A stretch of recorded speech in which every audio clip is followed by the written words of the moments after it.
Having my son and I home for the holidays presented an opportunity to play some games, and since Sea of Thieves was on sale, I figured, why not? I don't know what I was expecting when I decided to buy a Sea of Thieves, Boats and home! but I know it probably wasn't this.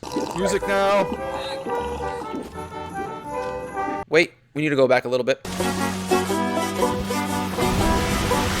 Maybe a little more. No! Oh! No! Now that I think of it, this is the kind of story that should be told from the start.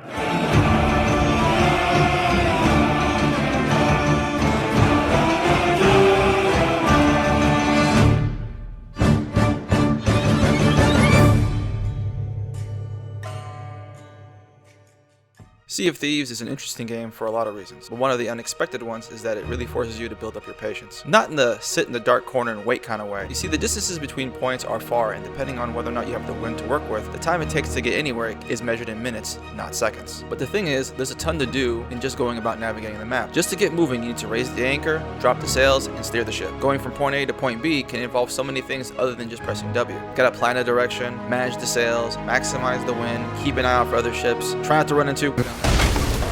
We're not going to talk about that. Preparing your ship, moving the water, cooking the food,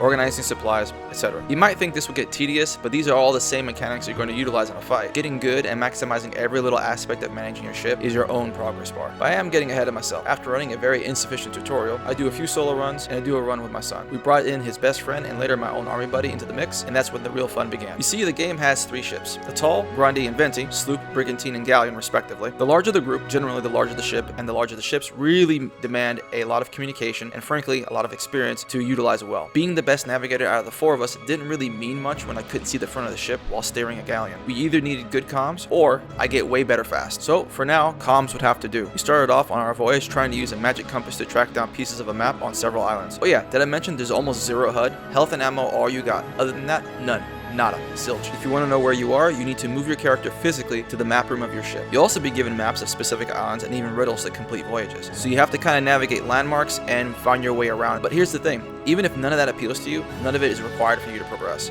Get bored of a quest, just drop it, pick up another one. There's really no downside to it. This lack of HUD and honestly lack of any kind of navigational tools actually helps a lot in the immersion factor. You have to really pay attention to all the details around you, and despite the game's graphics not really being all that impressive, it really does help you feel like you're navigating a new world. So it was during one of these voyages that we found out that we should pay better attention to the horizon for enemy ships, especially when leaving our boat unattended. We encounter portions of the enemy team on land and have some success. First on me! Killed him. Alright, Nice. good job, guys. Oh, I got knocked off! And I'm dead. You can No. res me. You stupid broken terrain. No, no. After finally wiping and respawning on our new boat, this gave us a false sense of confidence we needed to sail back at them. We didn't understand at the time, while mechanically there wasn't much separating us from our enemies on ground fights, we had a lot to learn when it came to naval combat. So after eating some humble pie, our 4th member showed up, so we upgraded our ship to the galleon. We started by sailing around looking for trouble. Sinking a large skeleton ship had us feeling pretty good. We engaged a small enemy boat. Lock on. He's dead, he's dead. He's trying to, what's called, lower our anchor. Put the ship on fire. But all those good vibes quickly got replaced by chaotic panic when out of nowhere, a skeleton ship dunked on us. No! Oh! No! Get up!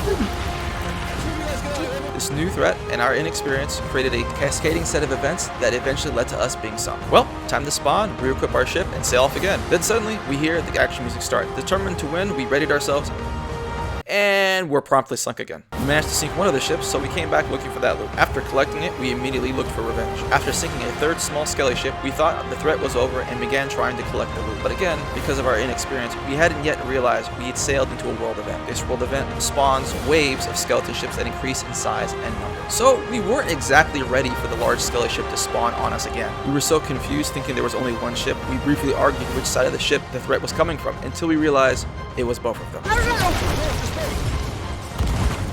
Not this again, not this again. This time there was no hesitation or panic. We quickly moved to dispatch one of the ships while taking minimal damage. We were very confident right up until my son announced, You have no cannonball. None. oh yeah, did I mention we hadn't yet figured out that you can buy crates of supplies from the merchants yet? Yeah, Sea of Thieves doesn't exactly give you a lot of info as a new player. Trying to figure out how to resupply without buying supplies forced us to problem solve creatively. We sailed away to a nearby island trying to scrounge up more cannonballs and even started to coordinate boarding actions with sniper cover with the purpose of stealing the Skelly's cannonballs.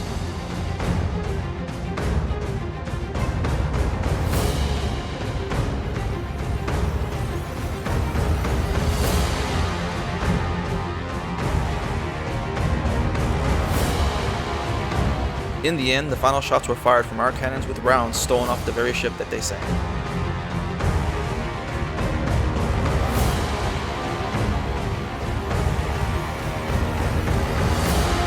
As we collected the loot, at this point, I was mentally exhausted. To give you an idea of how much time has passed, just in the time between engaging our first skeleton ship as a 4-man all the way to the last skeleton ship is almost 2 hours. Coordinating a crew of new players while also being new myself just drained me. As we were finally on our way to sell the loot, we made an amazing discovery, the musical instruments. But then we discovered the shanties and how they work. And I gotta tell you, this moment was special.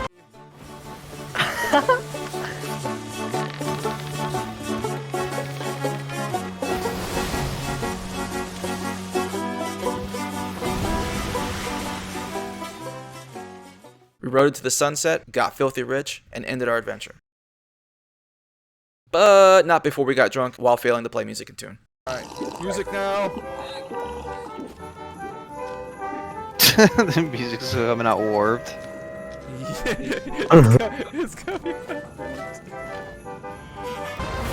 Fast forward some time now with more game hours and knowledge gained since then, it's fun to look back on that run. Sea of Thieves managed to be something completely unexpected and continues to impress me the more I learn about it. With 8 seasons and years worth of content to explore, it can at times be overwhelming. There have been many more adventures since then, but I still remember the adventure where this game truly exceeded my expectations. I am still pretty fresh at this YouTube thing and am still experimenting with content. If you enjoyed the video, please consider hitting the like button and subscribing. While you're at it, let me know what you think down in the comment section, and as always, good hunting.